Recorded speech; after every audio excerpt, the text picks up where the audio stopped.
दिनांक 17 मे 2025 रोजी एका महिलेला आपल्या शेतात काम करत असताना 25 ते 30 जणांच्या जमावाने त्रास दिल्याची गंभीर घटना समोर आली आहे।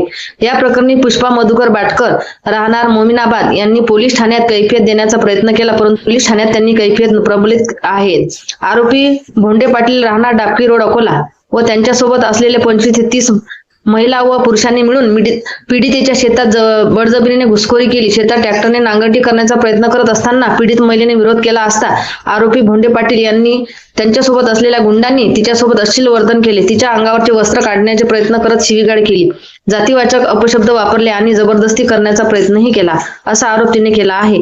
या प्रकरणाला इतर जमलेले लोक सहकार्य करत होते। तसेच त्या अगोदरही आरोपीने अशाच प्रकारचे मारहाण करून पीडितेला बेशुद्ध अवस्थेत फेकून दिल्याचे तिने आपल्या निवेदनात नमूद केले आहे।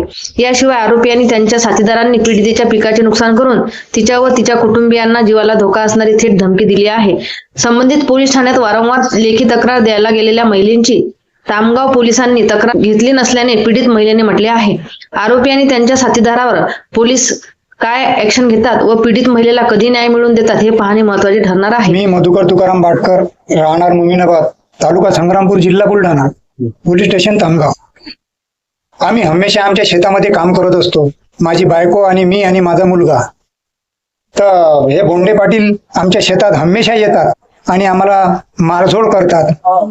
यानं 2-4 वेळा माझ्या बायकोला मारलं, मला सुद्धा मारलं, मला बेशुद्ध पाळलं आणि माझी बायको आणि मुलगा हे रिपोर्ट द्यायला गेले तर माझ्या मुलाच्या सांगल्याप्रमाणे रिपोर्ट घेतला आणि माझ्या बायकोला दवाखान्यामध्ये नेलं। तर माझ्या बायकोला असे बोलले हे घाणेरडे की तिच्या उरावर बसा,